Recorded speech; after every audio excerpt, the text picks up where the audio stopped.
Okay, so everybody asked me for a small tutorial on this. I did this a long time ago when nobody knew who I was on TikTok or whatever. But I'm going to do it one more time just so you know. So first things first, if you have a favorite brand like Tazo, chai tea, or something else like that, don't get that, because that's not real chai. Chai is like deceptively simple. You don't need to like overthink it. You don't need to get a specific brand with a bunch of spices, okay? You can be very, very bare bones and basic about it. Let me show you. This is the brand me and everybody I know uses, all right? PG tips. There's a bunch of different ways to make chai, okay? A bunch of different Indian or Pakistani people are going to tell you different things, or Afghani people, whoever makes it. This is a pretty solid brand you can get, right? Oh, it's English. Yeah, I know. They took over everything, and it sucks. But, you know, these work. So what you're going to want to do is one of two things. Number one, if you have a tea kettle, warm up water, right? Get it piping hot, and then obviously pour it into your cup. Don't judge me for this. She got this for me. No. Pour it into your cup, right, while it's piping hot with the tea bag in it. But let's say you don't have a tea kettle and you're just like, oh, I just want to cook it really, really good. I don't want to wait like 15 minutes for tea to get ready. That's what I do. Grab your tea bag, plop it in there, get some water. Getting it from my fridge. And then put this in the microwave for 1 minute and 50 seconds. I felt myself doing it with my camera. Then you want to grab a couple things. First off, I've been using this a couple days, evaporated milk. If you're cooking this holiday weekend, you probably have this somewhere. In case you don't, you can get it. It's super cheap. It's like $3. You can use normal milk, but this makes it taste like chai. You're going to get some cardamom, right? We like to call it a lychee, but if you can find cardamom, get that. We have a bunch of it right here. And then you're going to get some saffron. Now, this is a lot of saffron, because if you have an Indian relative, you know they buy saffron by the box. Saffron is the most expensive spice in the world. You don't need a shit ton of saffron. Honestly, you don't even need saffron at all, but it adds just a little bit of like a lilt to everything. It's expensive. It's $7, right, for just a little tiny bag, but a little bit goes a long way. You don't need a lot. And obviously, you're gonna need some sugar. Sugar is nice. It helps the chai and everything like that. And if you're really feeling adventurous, cinnamon powder or cinnamon sticks. Cinnamon sticks is usually better, but cinnamon powder works as well. So I'm warming it up in the microwave. As soon as it's done, I'm going to continue my little tutorial right here. All right, we're going to film it from 2 angles. Maddie's helping me so she can rub it in my face with pumpkin spice girl. And I can expose all the stuff that's still sitting on our counter. Okay, yes, I understand. I understand. Okay. So you can see it's all black. I'm going to wring this out a little bit, as much as I can, right? And then, you can put the tea back to the side. I'm going to get a paper towel. Okay. You're going to do this. You can pour a lot in there. I don't want to pour too much. I don't want to pour like 1 million gallons in there, right? But just enough to get some color in there. That's probably enough, honestly, right? I'm going to just mix that in there. Look at that color. Already it looks more like chai. Looks like Tazo, but doesn't taste like Tazo. Now, if you drink it like this, it's going to taste like shit, okay? So, you need this. Show the label. This is cardamom, like I said before. Show the label without your finger on it. Okay, cool. So cardamom, you're just gonna take a couple of these pods and plop them in there, right? They're really nice. They add like the slightest bit of spice. The thing with chai is you don't want the spice to overpower you. I went to coffee shops where I'm just like, oh, what the fuck is this? That's supposed to taste like you're eating peppercorns, right? You just have just a little bit in there to just kind of flavor the tea, okay? Then you're going to take your saffron. Saffron is important, right? And again, most expensive spice in the world. You don't need an immense amount of it. I'm going to be very, like, even this much is nice. That is more than enough, right? You know, you're going to see it's going to color the chai even more. Like, see, it's already going a little bit yellow in there. So, going to mix that in there. Perfect. All right. So now, here's where you would add maybe a cinnamon stick or like a little bit there, and you would mix that in there too. The heat is going to help cook the cinnamon stick and just kind of release all of it. Cinnamon powder is great. Don't add too much. It'll taste a little bit like a cookie, right? But now you want the sugar. Now here's the thing.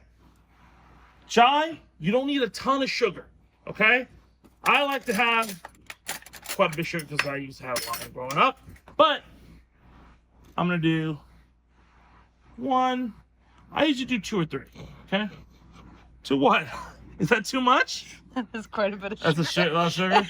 Okay. All right. Okay. Okay. I like sugar in my chai. Okay? You don't have to. You can have 1 or 2, right? But like honestly, they pile the sugar on in these little things. It's nowhere near as bad as like honestly a 1 or 2 sugar packets. Shut up. I'm doing what I want to do. Okay? This is what I like. Okay? You're gonna do that, and voila. This is chai. Right? Let me taste this real quickly.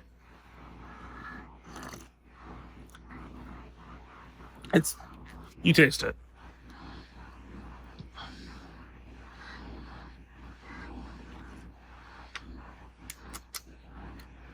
Yeah? Yeah. See what I'm saying? It tastes really, really nice. And it's that, honestly, the secret is the evaporated milk, the lychee, and the saffron. Okay, so that's what you want to do. Now, if you want to get this stuff from your grocer right now during Thanksgiving, there's probably a few open before dinner comes through, right? Evaporated milk's going to be probably in your kitchen if you're baking something cool, maybe like a cake or something like that, right? You can just use a little bit of it to make chai for everybody else. This is super easy, super simple. Don't overspice it. Just make it simple. It's fun. It's great. It's supposed to be just a light lift me up for you to go about your day. Okay? If you want to add some more spices, there are other things you can add. Some Indian people will probably chime in the comments, but that's what you should do. You don't need to go to Starbucks or break the picket line. It's super, super, super simple. And the last thing, it's just chai. If you say chai tea, I need you to go outside and I need you to reevaluate your life choices. Sincerely, please, okay? All right? It's just chai, and it's delicious. So what if I want to say TD? Titi. It's an Indian person who married a white woman. That's what I get.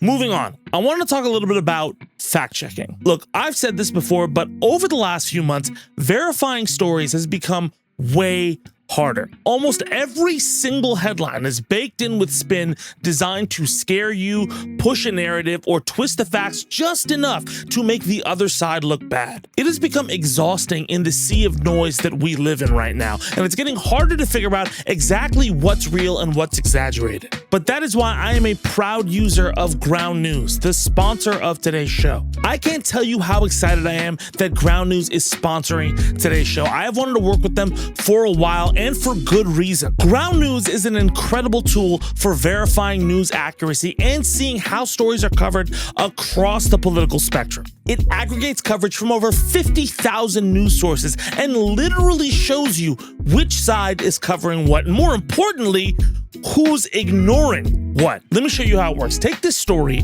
about a judge temporarily blocking the Trump administration from sending the National Guard into Chicago. Over 300 sources are covering it, either high or mostly high factuality. 33% of those sources are from the left, but just 12% are from the right, and they cover it differently. You can see left-leaning outlets like Raw Story frame the decision as a striking rebuke to the Trump administration. Meanwhile, you have right-leaning outlets like the Washington Examiner calling it a partial block or a minor setback. Same event, two completely different takeaways. You know how spin works. But look, insights like these that look into the material differences in how these stories are covered are the best way I've found to cut through the spin, check your own bias, and actually see the full picture. And in a time where polarization is being weaponized daily, that is a game changer. They even have this great feature called a blind spot feed, which shows you stories covered by one side but ignored by the other. It breaks you out of your echo chamber in real time. Look, I've been using Ground News for a while now. I genuinely love it. And if you want to try it for yourself, you can go right now to groundnews.com/Zed or scan the QR code on screen and you can get 40% off an unlimited Vantage plan today. Not only does this help support my cool rap news channel, it is also a really strong, healthy tool to keep up with the news without drowning in the noise or feeling overwhelmed. I cannot recommend recommend it enough. So if you are tired of media narratives, if you want something solid to stay informed throughout all the noise, and you want to support the show, go right now to groundnews.com/Zed and see the whole picture today. All right, back to the breakdown. Hello, happy Thanksgiving. If you're celebrating that or whatever. Every time around this year, I see like 1,000 think pieces about Thanksgiving and the true history of Thanksgiving, which was not what you think it is, or exactly what you think it is. I think everybody kind of implicitly knows that shit with the Native Americans didn't go great. Plus all the consumerism around turkeys and food, especially when you have people this year possibly losing their SNAP benefits and everything else surrounding that. Like, you live in a world with such massive food insecurity, but you also have giant food comas. Like, it's crazy. But there are a couple things I do want to touch on whenever we talk about this kind of stuff, because if the genuine goal is for people to think more about how the context of history is, and the fact that, you know, like, not everything is as it seems and propaganda is fucked up, if that's your context, great. But I think what's interesting to analyze about today, this specific holiday, or any American holiday with a purported story and narrative and all of that, right, isn't what the holiday is supposed to represent, but what it represents now. Because it's like Columbus Day, right, which was celebrating like a massive piece of shit who fucking killed tons of Native Americans and was just a absolute dog shit person. Horrible Italian American role model. There's tons of other Italian American role models. That's why they originally made Columbus Day, right, was to honor Italian Americans or something, but they chose the worst person and someone who exemplifies the worst values, who didn't even discover America, by the way. But that morphed into Indigenous Peoples Day, right? And every single time when that holiday rolls around again, I see way more stories about Indigenous people. Like, that started to be kind of the tradition that's gone on. And if I'm looking down the scope 15 to 20 years down the line, I don't see a lot of people being super hyped about Christopher Columbus versus the stories about Indigenous people, as that seems to be the thing that people take on more and more. And similarly to that, even when thinking about this holiday, because it's one of those days that I feel very, like I said, I feel of two minds with it. I feel this holiday, for the longest time, with all of the dressings and, you know, like propaganda around it, always was about the pilgrims and all that kind of shit. And in some places of the country, I do think it is. But I've seen a lot less, you know, waxing on about pilgrims and fucking the purported narrative story, which has been proven to be bullshit now. And I see more about, hey, do you want to spend time with family? This is what it's going to be like. Or, hey, what are you bringing to Friendsgiving? Like, a lot of the marketing around Thanksgiving has transformed. And that's what I think the holiday has become. Less about propaganda and more about people you're sharing this world with, and bringing food and other things over to express how you're sharing this holiday with these people. And I think that's an important distinction to make, to be honest. A lot of our politics now seems to be built on examining and deconstructing what America's purported image has been, as opposed to how we redefine that image, right? Like, I'm not trying to lib out over here. I'm just trying to say that, look, like, I completely agree and understand with those critiques.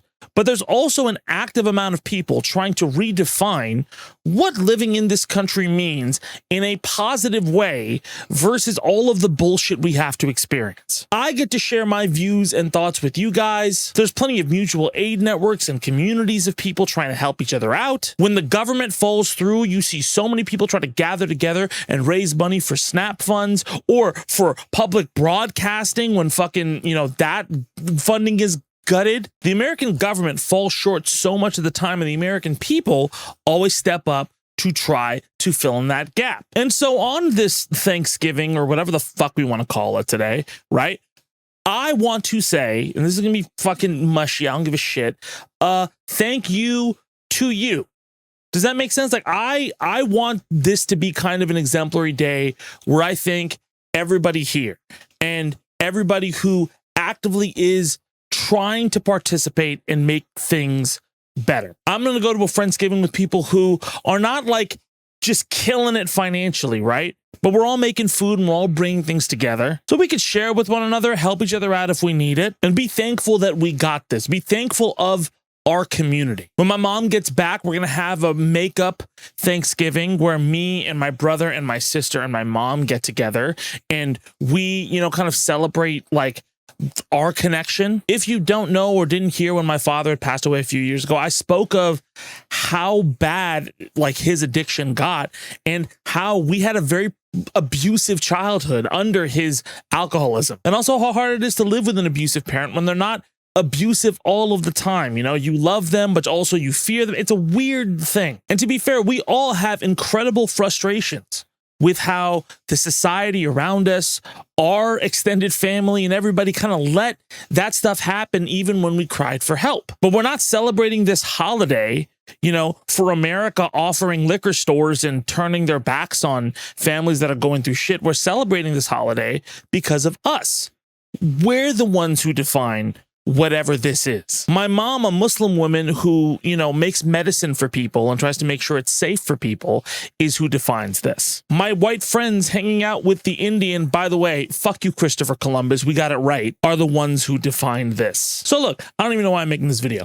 I just wanted to say right now, thank you, who also defined this, for being here and investing your time in trying to make the world a better place. And I want you to take today, even though we want to talk about all of the shitty things that have happened, of course, we should always remember that, you know, how many Native Americans died, you know, what they went through, and all of the problems that get papered over in American history. But at that same time, we should also be appreciative of everybody who's working to make something better than what all that shit is. We should share a meal, whether it's turkey or fucking, you know, canned green beans. I don't care what it is. And people that we feel rejuvenated with. So when it comes time to fight, we have more strength to do it. If you acknowledge pain, it's important. If you live in it forever, it's poison. But if you build from it into something better, you have a future. So happy Thanksgiving. Not the fucking shitty narrative you were told, but the one you get to make up today. Also, if you would like to make a meal, but you don't have enough money because of all of the shit that's going on, I'm going to link to some TikToks from this amazing creator who makes dollar store Thanksgiving meals. They're really, really cheap. They're very affordable. And if you're on a budget or on Snap or you need some help, there's something perfect for you to make for everybody you love. Thank you so much for watching. Have a great holiday, and I'll see y'all soon.